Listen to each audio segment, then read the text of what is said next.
जैन दोस्तों, बात करने वाले इंडियन आर्मी रैली भर्ती 2020-21 के बारे में। यहाँ पे आप सभी के लिए बहुत बड़ी इन्फॉर्मेशन लेके आए हैं और आप सभी को बता दें कि सेना रैली भर्ती के नियमों में बहुत बड़े बदलाव किए गए हैं, जो कि आप सभी के लिए बहुत ज़्यादा जरूरी है जानना। और मैं आप सभी को बता दूं, यहाँ पे ऑफिशियल उसकी इन्फॉर्मेशन आ चुकी है, जो कि मैं आप सभी के साथ यहाँ पे शेयर करने वाला हूँ। आप सभी को बता दें कि उम्र सीमा में बदलाव के साथ साथ कुछ नए दस्तावेज भी अब आपको भर्ती के लिए देने होंगे। अगर आप सभी के पास वो दस्तावेज नहीं है तो आप सेना रैली भर्ती में शामिल नहीं हो सकते, तो इसलिए आप जल्दी से जल्दी उन सभी डॉक्यूमेंट्स को बनवा लें जो भी अभी चाहिएंगे। तो वो मैं आप सभी को बताने वाला हूं कि क्या क्या डॉक्यूमेंट्स चाहिएंगे और एज में क्या बदलाव किए गए हैं और क्या नई जो नियम आए हैं उनमें क्या बदलाव किए गए हैं। तो उससे पहले मैं आप सभी से रिक्वेस्ट करना चाहूंगा कि अगर आपने अब तक हमारे चैनल को सब्सक्राइब नहीं किया है तो फटाफट से चैनल को सब्सक्राइब कर लीजिए, साथ में बेल आइकन को प्रेस कर लें ताकि आने वाली हर एक वीडियो आप सभी को सबसे पहले मिलती रहे। तो चलिए आज के टॉपिक के बारे में चलते हैं और यहाँ पे आप सभी को पूरी इंफॉर्मेशन देते हैं। तो देखिए यहाँ पे आप सभी को यहाँ पे दिखा देते हैं। सबसे ऊपर आप देखेंगे कि एक कॉल पर मिलेगी भर्ती की जानकारी। ये भी काफ़ी महत्वपूर्ण जानकारी है आप सभी के लिए, इसके बारे में बताएंगे और आपको पूरी जानकारी जो आपके डॉक्यूमेंट्स हैं उसके बारे में बताएंगे। तो यहाँ पर आप देखेंगे कि एक कॉल पर मिलेगी भर्ती की जानकारी। यहाँ पे बायोमेट्रिक सिस्टम से रुकेगा फर्जीवाड़ा। तो आप सभी को बता दें कि सेना रैली भर्ती में बायोमेट्रिक पहले भी हुआ करता था, लेकिन अब बायोमेट्रिक जो होगा कई स्टेज पे आपका लगाया जाएगा। यानी अब मेडिकल रिव्यू के वक्त भी बायोमेट्रिक की व्यवस्था की जाएगी। यानी जब आपका री मेडिकल वगैरह भी होगा उस टाइम भी आपको बायोमेट्रिक वगैरह करवाया जाएगा। अब यहाँ पे देखेंगे कि सेना ने शुरू की है IVRS योजना, भर्ती संबंधी जानकारी ऑनलाइन करने के लिए वेबसाइट पर भी जल्द। तो आप सभी को बता दें, जागरण संवाददाता देहरादून, सेना में भर्ती के लिए आवश्यक आहर्ताओं और रिजल्ट तक की जानकारी अब सिर्फ एक कॉल पर मिल जाएगी। साथ ही सेना रैली भर्ती से संबंधित जानकारियां ऑनलाइन करने के लिए वेबसाइट का काम भी अब अंतिम चरण में है। उप महानिदेशक भर्ती यूपी उत्तराखंड ब्रिगेडियर MD चाको ने रविवार आयोजित प्रेस वार्ता में दी जानकारी के अनुसार बताया कि उन्होंने भर्ती संबंधी जानकारियों के लिए interactive voice reply system IVRS योजना शुरू की है। इसके लिए एक नंबर जारी किया जाएगा। युवाओं को भर्ती से प्रक्रिया से जुड़ी जानकारी जुटाने के लिए दिक्कत नहीं उठानी पड़ेगी और सहजता से एक नंबर पे कॉल करने के बाद उन्हें पूरी जानकारी मिल पाएगी। भर्ती निदेशालय के अंतर्गत आने वाले 9 आर्मी रिक्रूटमेंट ऑफिस में आयोजित होने वाली रैली भर्तियों की पूरी जानकारी IVRS पर मौजूद है। यह योजना पहले भी शुरू की गई थी, मगर तकनीकी कारणों से इसे बंद करना पड़ा था। इसके अतिरिक्त सेना भर्ती रैली भर्ती से संबंधित जानकारियां ऑनलाइन करने के लिए वेबसाइट प्रोजेक्ट भी अंतिम चरण में है, जल्दी वेबसाइट पर शुरू कर दिया जाएगा। तो यहाँ पे आप सभी को बताया गया है। और यहाँ पे आप देखेंगे सैन्य भर्ती में किसी भी तरीके का फर्जीवाड़ा रोकने के लिए बायोमेट्रिक सिस्टम की मदद ली जा रही है। फिजिकल टेस्ट में व्यवस्था पहले से ही लागू है, मेडिकल रिव्यू के वक्त भी इसका इस्तेमाल होगा, जिससे बार-बार से अमल में लाया जा रहा है। सैन्य भर्ती प्रक्रिया में अधिक पारदर्शी एवं पुख्ता बनाने के लिए हाल ही में कई तरह के बदलाव किए गए हैं। तकनीकी रूप से भी व्यवस्था सुदृढ़ की जा रही है। बायोमेट्रिक सिस्टम भी इसी का एक उदाहरण है। भर्ती के लिए पहुंचने वाले हर एक नौजवान को बायोमेट्रिक पर अपने अंगूठे की छाप देनी होगी और जिसे कंप्यूटर सर्वर में फीड किया जाता है। फिजिकल टेस्ट की हर एक कसौटी पर पुनः इसकी पहचान की जाती है। अभी तक ये व्यवस्था मेडिकल रिव्यू के वक्त लागू नहीं थी, मगर इस बार से वहां भी लागू कर दी जाएगी। दरअसल मेडिकल टेस्ट में कुछ अभ्यर्थी रिव्यू जाने का अवसर मिलता है, उन्हें 15 दिन में सैन्य अस्पताल में जांच करानी होती है। ऐसे में यहाँ भी फर्जीवाड़े की गुंजाइश रहती है। तो यहाँ पे आप देख सकते हैं कि कुछ व्यवस्था की गई है। IVRS स्टार्ट किया गया है कि एक आप नंबर दे दिया जाएगा, आप उस पर कॉल करेंगे तो आपको जो भी जानकारी चाहिए उस नंबर से आप सभी को मिल जाएगी।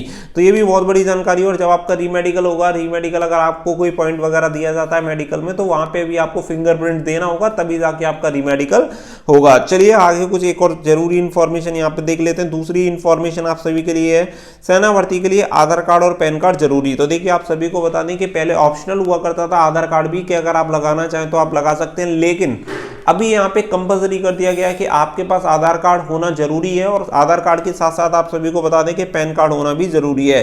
तो आप सभी से मैं कहूंगा कि अगर आपके पास आधार कार्ड तो होगा ही होगा, अगर आधार कार्ड नहीं है तो आधार कार्ड बनवा लें। अगर आपके पास आधार कार्ड है और पैन कार्ड नहीं है तो मैं आप सभी से कहना चाहूंगा कि आज ही जाएं और उसके लिए अप्लाई कर दें, क्योंकि पैन कार्ड बनवा लें। क्योंकि आप सभी जानते हैं कि भर्तियां कब से स्टार्ट होंगी पता नहीं, और कभी भी स्टार्ट भी हो सकती है। इसीलिए आपका जरूरी है कि आपके जितने भी डॉक्यूमेंट्स हैं वो कंप्लीट रहें, ताकि आपको किसी भी स्टेज पे कोई प्रॉब्लम ना हो। तो चलिए इसके बारे में थोड़ा डिटेल में जानते हैं। सेना भर्ती में फर्जीवाड़ा रोकने के लिए आधार कार्ड और पैन कार्ड जरूरी कर दिया है। भर्ती ग्राउंड पर ही स्कैनर के जरिए अभ्यर्थी के आधार कार्ड की जांच की जाएगी। यानी आप सभी को बता दें कि बहुत लोग फर्जी आधार कार्ड वगैरह बनवा के चले जाया करते थे, तो अब उसे जैसे कि एमपी में जितने बार एग्जाम होते हैं उनमें आधार कार्ड को स्कैन किया जाता है, उसी के बाद उसे एंट्री मिलती है। तो यहाँ पे भी यही व्यवस्था की जाएगी कि पहले आपके आधार कार्ड को वेरीफाई किया जाएगा ओरिजिनल है या नहीं, जो आपने डिटेल उसमें डाली है वो डिटेल आपके आधार कार्ड में मैच खाती है या नहीं खाती है। अगर वो डिटेल और आपने जो एप्लीकेशन फॉर्म फिल किया था उसकी डिटेल दोनों मैच होती है, तभी जाके आपको भर्ती में एंट्री दी जाएगी। आगे बात करते हैं, साथ ही आवेदन फॉर्म पर माता पिता दोनों का नाम लिखना होगा। गौरतलब है कि सेना भर्ती में फर्जीवाड़ा रोकने के लिए अब तक की तमाम कोशिशें नाकाम रही है। तो सेना ने भी माना है कि हमने इतनी कोशिशें की, इतने तमाम इंतजाम किए, उसके बाद भी उनकी कोशिशें नाकाम हुई हैं। यानी कहीं ना कहीं पे अभी भी फर्जीवाड़ा चल रहा है, बहुत सारे रैकेट हैं जो अभी भी एक्टिव हैं।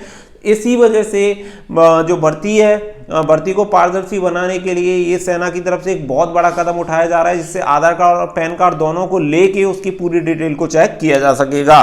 फर्जी निवास प्रमाण पत्रों, वोटर आईडी कार्ड और फोटो मिक्सिंग के जरिए दलाल सेना भर्ती में सेंध लगा रहे हैं।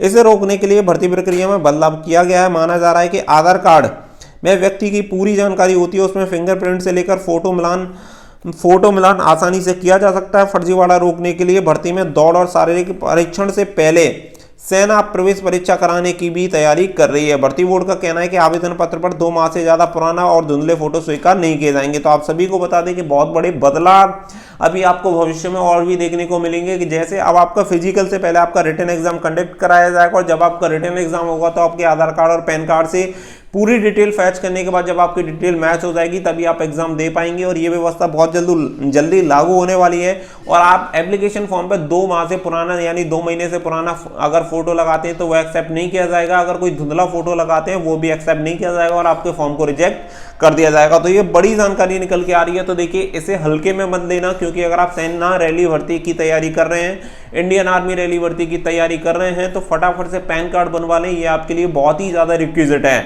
चलिए आगे देखेंगे कि सेना में अब ऑनलाइन होगी परीक्षा से भर्ती। तो सेना में अब ऑनलाइन परीक्षा से भर्ती होगी, यहाँ पे इसके बारे में बात की गई है। तो चलिए देख लेते हैं। यहाँ पे देखेंगे प्रक्रिया की बात की गई है। अभी सिर्फ आवेदन प्रक्रिया ही ऑनलाइन है। देश भर में एक साथ सैकड़ों केंद्रों पर होगी परीक्षा में गड़बड़ी रोकने के लिए यह निर्णय लिया गया। तो आप सभी को बता दें कि अब तक जो सेना की जो परीक्षा हुआ करती थी, जैसे कि आपका फिजिकल हुआ, फिजिकल क्वालिफाई होने के बाद आपका मेडिकल करवा लिया जाता था, और मेडिकल होने के बाद आपका रिटन एग्जाम कंडक्ट होता था। और जो आपका रिटन एग्जाम होता था वो सेंटरों पर ही करवाया जाता था और ऑफलाइन आपका एग्जाम होता था। लेकिन अभी उसकी व्यवस्था बदली जा रही है और व्यवस्था बदल के अब उसे ऑनलाइन करवाया जाएगा।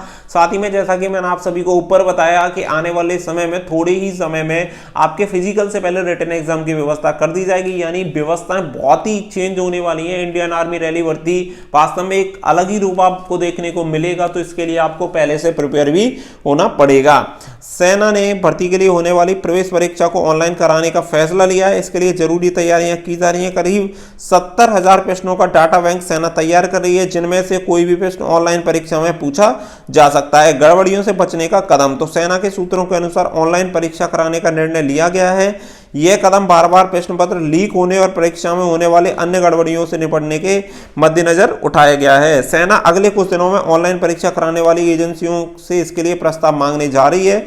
एक साथ परीक्षा, सूत्रों के अनुसार भर्ती के लिए प्रवेश परीक्षा एक साथ देश भर में कराई जाएगी। इसके लिए इसमें कई सेट के ऑनलाइन प्रवेश प्रश्न पत्र होंगे।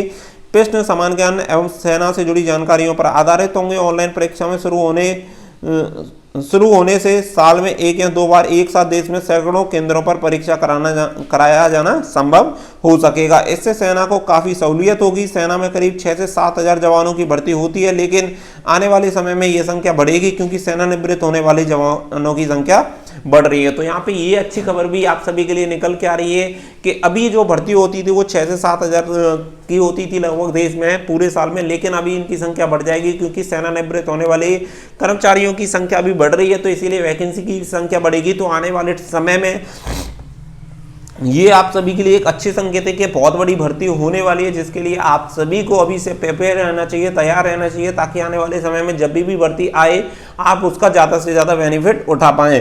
तो यहाँ पे बताया गया है कि अभी जोनवार भर्ती, तो सेना देश के विभिन्न जोनों में भर्ती करती है। साल में 8 से 10 क्षेत्रों में भर्ती होती है। पहले ऑनलाइन आवेदन मांगे जाते थे, इनकी जांच के बाद योग्य उम्मीदवारों को तय स्थान पर लिखित परीक्षा के लिए बुलाया जाता है, फिर सफल उम्मीदवारों का मेडिकल टेस्ट होता है। इस प्रक्रिया में सेना को काफी इंतजाम करने पड़ते हैं, इसके बाद भी प्रश्न पत्र लीक होने की घटनाएं होती रहती हैं। तो ये सभी बदलाव किए जा रहे हैं ताकि भर्ती में किसी भी तरीके का कोई भी घोटाला ना हो, और जो भी वास्तव में तैयारी करते हैं, जो भी मेहनत करते हैं, केवल उन्हें ही उस चीज का बेनिफिट हो। तो ये चीजें बहुत जल्दी आप सभी के साथ होने वाली है। पहले रिटन एग्जाम करवाया जाएगा, ऑनलाइन एग्जाम हुआ करेगा, उसे क्वालिफाई करने के बाद आपका फिजिकल हुआ करेगा। चलिए एक और बड़ी खबर की तरफ चलते हैं जो कि आप सभी के लिए बहुत ज्यादा जरूरी है।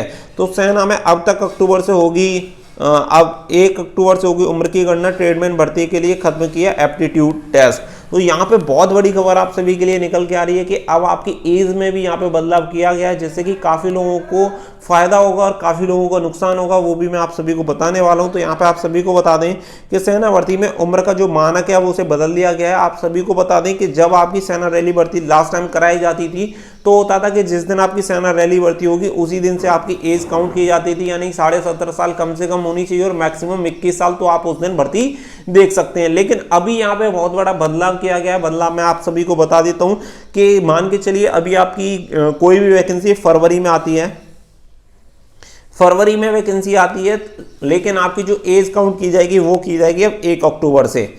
समझ रहे हैं आपकी, अगर कोई भी भर्ती फरवरी में आती है उससे कोई लेना देना नहीं है। आपकी एज कम से कम 17.5 साल, 1 अक्टूबर को 17.5 साल होनी चाहिए और 1 अक्टूबर को 21 साल से ज्यादा नहीं होनी चाहिए अगर आप जीडी की भर्ती देख रहे हैं तो। इस अकॉर्डिंग आपकी एज काउंट की जाएगी। अब देखिए ये समझ लेते हैं कि नुकसान कैसे होगा। मान के चलिए फरवरी में ऑनलाइन एप्लीकेशन फॉर्म आते हैं और आपकी जो डेट है, जो डेट ऑफ बर्थ है, उसके अकॉर्डिंग आप 2 मार्च को 21 साल के हो रहे हैं। मान के चलिए 2 मार्च को आप 21 साल के हो रहे हैं और आपकी जो वैकेंसी है वो फरवरी में आती है। फरवरी में आपसे ऑनलाइन एप्लीकेशन फॉर्म मांगे जाते हैं, तो आप जीडी कांस्टेबल के लिए फॉर्म अप्लाई नहीं कर पाएंगे और आपको ओवरेज माना जाएगा। रीजन, आपकी जो एज काउंट की जाएगी वो की जाएगी अक्टूबर से, तो आप देखेंगे कि आप भर्ती से 6 से 7 महीने ऊपर चले गए हैं, तो इसी के अकॉर्डिंग यहाँ पे आपकी एज काउंट की जाएगी। इसमें बहुत बड़ा नुकसान उन्हीं लोगों को होगा कि फरवरी में कोई वैकेंसी आती है और उनकी मान के चलिए मार्च, अप्रैल, मई, यानी आपकी एज जो है 21 साल अक्टूबर से पहले हो रही है, लेकिन आपकी जो एज होगी वो बाद में मान ली जाएगी। ये मान लिया जाएगा कि आप पहले से ओवरेज हो गए। मेरी बात को आप समझ गए होंगे